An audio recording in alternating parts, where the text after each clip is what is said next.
Recently एक trend देखने को मिला है कि जो इंडियंस का नंबर है बाहर जाके आईवीएफ करवाने का, यानी कि इन विट्रो फर्टिलाइजेशन करवाने का, जिसे आम भाषा में टेस्ट ट्यूब बेबी बोलते हैं, वो बढ़ता जा रहा है। एंड इसका वन का मेन रीज़न ये है कि आप बाहर की कंट्रीज़ में जेंडर सिलेक्शन करवा सकते हैं, यानी कि आप चूज़ कर सकते हैं मेल या फीमेल बेबी। दूसरा डेटा है नेशनल फैमिली हेल्थ सर्वे का 2022 का। इसमें 80 टू 90% ऑफ इंडियन फैमिली चाहती हैं कि कम से कम उनके एक लड़का बेबी हो।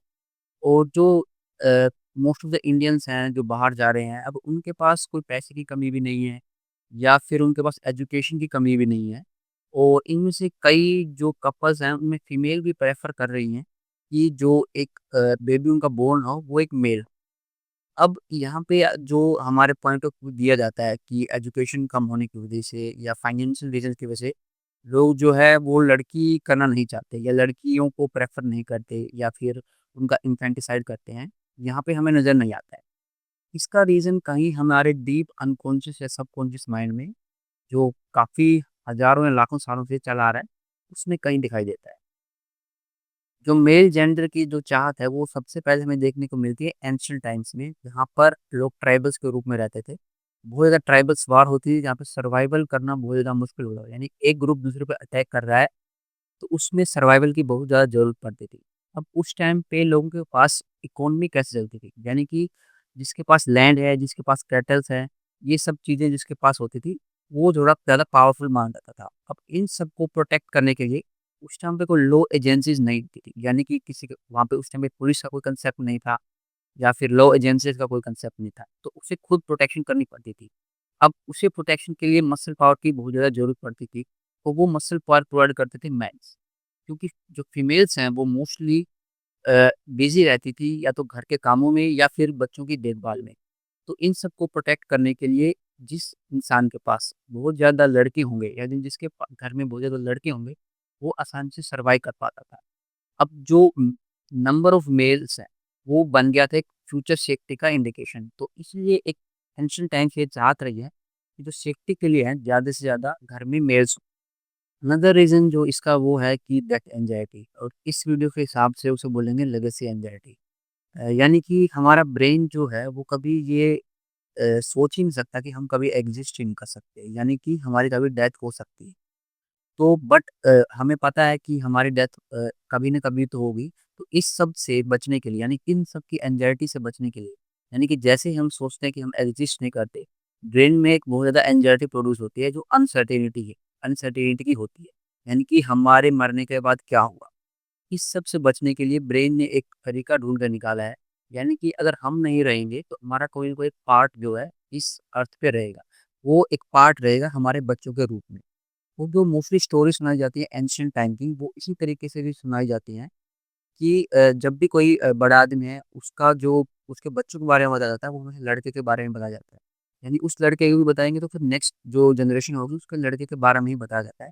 यानी जो हिस्ट्री को बताया जाता है, वो एक लड़कों के पॉइंट ऑफ व्यू से ही बताया जाता है। तो इन सब से कोप अप करने के लिए, यानी कि मैं नहीं रहूँगा, तो कम से कम मेरा एक पार्ट रहेगा। इस तरीके से बचने के लिए भी आदमी चाहता है कि उसका जो आगे आने वाला हो, वो एक लड़का ही हो। एंड ये एक मुझे गाना याद आ रहा है, श्री 420 यानी श्री 420 का, राज कपूर की एक मूवी है। उसका गाना है प्यार हुआ इकरार हुआ। एंड जब मैं देख रहा था तो जो मोस्ट प्लेड रीप्लेड यानी कि most highest number of views जो उस गाने पे थे, वो 3 मिनट आई थिंक 26 सेकंड पे थे। एंड वहाँ पे जो लाइनें जो सिंगर बोल रहा है, वो बोल रहा है कि हम ना रहेंगे या हम नहीं रहेंगे, तो कम से कम हमारी निशानियाँ तो रहेंगी। तो ये दिखाता है कि कैसे एक डेथ एंग्जायटी का जो मैकेनिज़्म है, वो कैसे यहाँ पे काम कर रहा है मेल जेंडर के तरीके से। अनदर रीज़न ये है कि फ़ियर ऑफ अबैंडनमेंट, यानी कि आदमी सोचता है कि जब उनके बच्चे बड़े हो जाएँगे, तो जो लड़कियाँ हैं वो मोस्टली शादी करके अपने-अपने घरों में चली जाएँगी, तो हमारे पास रहेगा कौन? यानी उसे अकेलेपन का डर जो है वो बहुत ज़्यादा सताता है। यानी कि वो चाहता है कि उसके साथ बुढ़ापे में कोई न कोई रहे।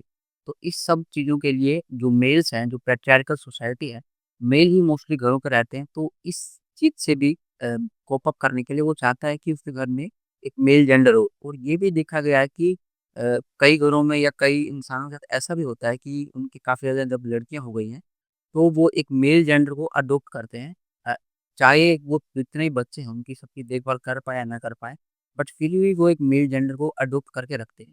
यानी कि वो एक टाइप से फार्म एनिमल को बना रहे हैं, यानी फार्म एनिमल को तैयार कर रहे हैं, जो बड़ा होकर काइंड ऑफ उन्हें दूध देगा, काइंड ऑफ उन्हें मीट देगा। यानी एक टाइप से वो जो बुढ़ापे का एक इंश्योरेंस क्रिएट कर रहे हैं यहाँ पर मेल जेंडर के रूप में अपनी साइकोलॉजिकल नीड्स को पूरा करने के लिए। अब इसमें सबसे इंटरेस्टिंग रीज़न ये है कि जो वुमेन्स हैं, वो भी चाहती हैं कि उनके मेल जेंडर ही हो। यानी कि कई वुमेन्स में देखने को मिलता है कि उनके जो बच्चे पैदा हो रहे हैं, उनमें से कम एक मेल तो हो। अब इसका रीज़न ये होता है कि जो फीमेल है, उसपे इतनी ज़्यादा रिस्ट्रिक्शन अपने टाइम में की गई है, अपनी ज़्यादा अबैंडनमेंट, अपनी ज़्यादा रिजेक्शन उसने झेला है, इतना ज़्यादा शेम और ट्रॉमा उसने झेला है कि वो नहीं चाहती कि उसकी जो आने वाली जनरेशन है, यानी कि उसके बच्चे हों, वो उसको झेले। उनके बच्चे से यहाँ पे मतलब है कि फीमेल जो उसका जेंडर बेबी हुआ, वो ना झेले। तो जो उसके जो अनरिज़ॉल्व्ड यहाँ पे ट्रॉमा है, वो नहीं चाहती कि उसकी फीमेल जो डॉटर है, वो भी झेले। दूसरा रीज़न है पावर। सोसाइटी जो रिवॉर्ड करती है जिस फीमेल के बच्चे मेल होते हैं, यानी उनको इम्पोर्टेंस मिलती है, उनको रिस्पेक्ट मिलती है एक फैमिली के अंदर। यानी जो दूसरी फीमेल्स हैं, एग्ज़ाम्पल के लिए एक फीमेल है अगर वो बॉय चाइल्ड देती है, तो जो उसकी सास होगी वो उसको ज़्यादा रिस्पेक्ट देगी एज़ कम्पेयर टू वो एक गर्ल चाइल्ड वहाँ पे यानी कि गर्ल चाइल्ड वहाँ पे आ रही है। तो ये डीप अनकॉन्शियस में हमारे पहले से ही बैठा हुआ है कि जो फीमेल है, वो एक हमेशा चाहती है कि उसको एक इम्पोर्टेंस मिले, उसको पावर के जो उसको साथ मिले। तो इसलिए वो भी ये चाहती है कि उसके जो बच्चे हैं वो लड़के ही हों एज़ कम्पेयर टू लड़की।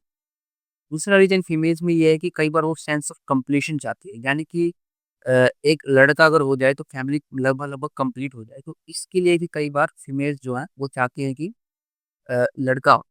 अनदर रीज़न है इसका जो है सोसाइटल शेम, यानी सोसाइटी उस कपल को बहुत ज़्यादा शेम के अंदर डालती है या एक सर्टिफ़िकेट देती है, अगर उनके बच्चे जो हैं उसके अंदर कोई मेल ना हो। यानी अगर किसी कपल का एक मेल चाइल्ड है तो उनको ऑटोमैटिकली नॉर्मल का सर्टिफ़िकेट अपने आप से मिलना स्टार्ट हो जाता है। तो जो जो लोग मेल चाइल्ड बोर्न कर रहे हैं, वो कहीं न कहीं अपनी साइकोलॉजिकल नीड्स को पूरा करने के लिए एक मेल जेंडर अ, चाह रहे हैं। यहाँ पर 2025 में एज़ सच ये डिफरेंशिएट करने की हमें एज़ सच ज़रूरत नहीं है, मेल या फीमेल के अंदर।